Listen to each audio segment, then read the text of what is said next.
The first James Bond actor, Sir Sean Connery, startled his devoted admirers when he recently revealed some shocking information about his personal life. Let's delve into both the well-known and little-known aspects of Sean Connery's life. Connery grew up as a Christian and was born in Edinburgh, Scotland, on August 25, 1930. He was named after his paternal grandfather. His parents were Euphemia McBain McLean, a cleaner, and Joseph Connery, a laborer and lorry driver. Connery grew quickly there, reaching 6 feet 2 by the time he was 18, living in No. 176 Fountain Ridge with his brother Neil. At the age of 9, Connery dropped out of school and had to start working to support his family. He started off with St. Cuthbert's Cooperative Society as a milkman, then in 1946 enlisted in the Royal Navy. He served as an anti-aircraft crew member and attended the Naval Gunnery School in Portsmouth before being released from the Navy owing to health issues. Connery took up a variety of tasks after going back to part-time employment, such as laborer, lifeguard, lorry driver, and artist's model for the Edinburgh College of Art. At the age of 18, Connery started bulking up, and in 1951 he trained under Ellington, a former British Army gym teacher. In 1950, he ran for Mr. Universe and finished third in the juvenile division. Despite being prohibited from bodybuilding because of his size and muscle, Connery loved football and played for Bonnie Rigrose in his youth. He was given the opportunity to try out for East Fife and participated in a local game against a squad led by former Manchester United boss Matt Busby. Choosing to pursue a career in acting proved to be one of Connery's wiser decisions. In order to augment his money, he first worked backstage at the King's Theatre in late 1951.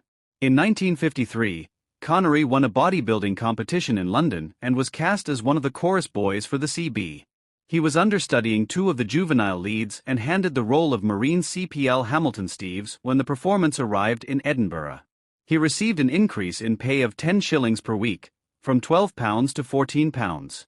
One of the most infamous gangs in the city, the Vulder Gang, targeted Connery while he was filming. He earned a reputation as a harsh man and was respected much by the gang. American actor Robert Henderson helped Connery get interested in theater by encouraging him to read the works of well-known authors, lending him copies of Ibsen's plays, and even helping him get roles at the Maida Vale Theatre in London. Actor Connery, from Scotland, had a beer drinking session with the Connery brothers after meeting Hollywood star Shelley Winters at Noble's home. During this time, he was living at the home of TV host Lou Gardner, where Robert became Connery's true buddy and supporter. In a £6 per week Q Theatre production of Agatha Christie's Witness for the Prosecution, he assisted him in getting a part and made friends with another Scot, Ian Bannon.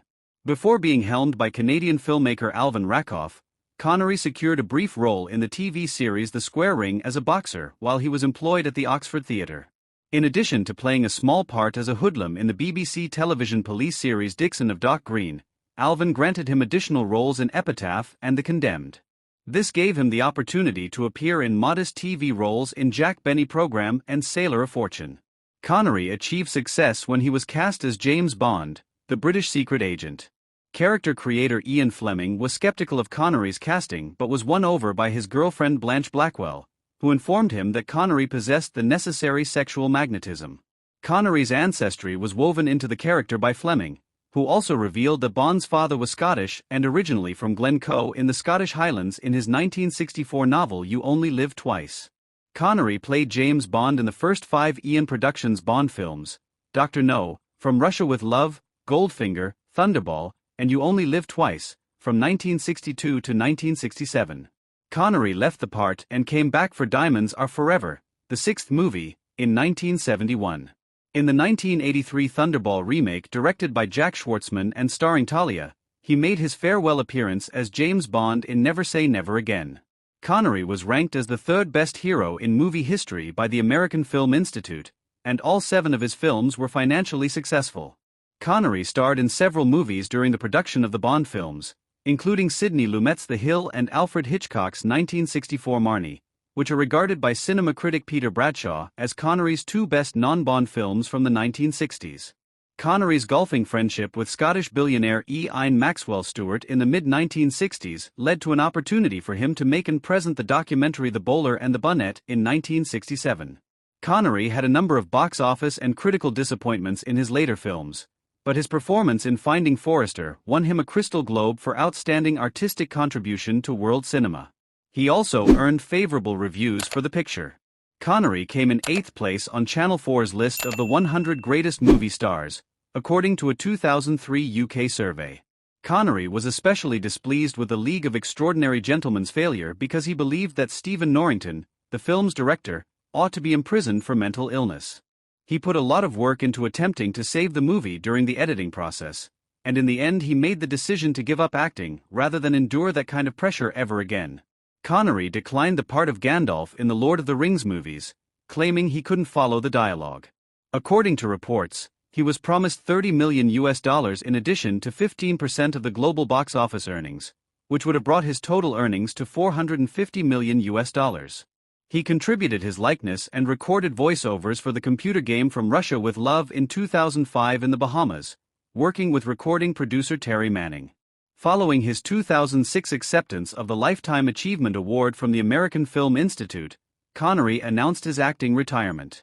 Reportedly, he would feature in the 4th Indiana Jones movie, but he shot it down, because retirement is just too dang fun. 2010 saw the installation of a bronze bust sculpture of Connery outside the Scottish Club in Tallinn, Estonia. The club's membership is made up of a small number of Scots who live abroad as well as Estonian aficionados. Connery briefly came out of retirement in 2012 to provide the voice of Sir Billy, the lead character of the Scottish animated feature. Away from the camera, fans learned that Connery was a fan of Celtic FC, a Scottish football team. His father, a long-standing follower of the squad, had first introduced him to the team. Later in life, Connery became good friends with Rangers FC's chairman, David Murray, and decided to abandon Celtic for the fierce rival team. Actress Diane Salento and actor Connery were wed from 1962 to 1974. They divorced in 1971. The actor Jason Joseph is their son. He dated Deanne Cannon, Jill St. John, Lana Wood, Carol Mallory, and Magda Konopka before becoming divorced in the early 1970s. From 1975 until his passing, he was once again married to French-Moroccan painter Micheline Roquebrune. Sean Connery first became involved with the Scottish National Party in 2011 and has since contributed money and made public appearances on its behalf. In 1967, he wrote to George Leslie, the SNP candidate in the Glasgow Pollock by-election, asserting their ability to create a successful, dynamic and contemporary self-governing Scotland. But in 2001, the UK Parliament approved a law outlawing foreign funding of political activity in the country, so he stopped supporting the SNP. Connery's tax exile status restricted his time in the UK for tax purposes, as critics noted. His brother Neil stated in the lead-up to the 2014 Scottish independence vote that Connery would not travel to Scotland to rally proponents of independence because of his position as a tax exile. Spanish officials opened a tax evasion inquiry in 1999 after the man sold his Marbella house, claiming that £5.5 million had been embezzled from the Spanish budget. Authorities cleared Connery, but his wife and 16 other people were accused of trying to swindle the Spanish government. Connery passed away peacefully in his sleep at his Nassau, Bahamas, home on October 31, 2020. His bones were cremated, and pneumonia and respiratory failure were the causes of his death. In 2022, his ashes were dispersed at several spots in Scotland. Connery was named Scotland's greatest living national treasure and the best living Scot in 2004. The Sean Connery Prize for Feature Filmmaking Excellence, an annual £50,000 award, was instituted by the Edinburgh International Film Festival in his honor in 2024. So viewers, for the next update please subscribe to our channel. Thanks for watching.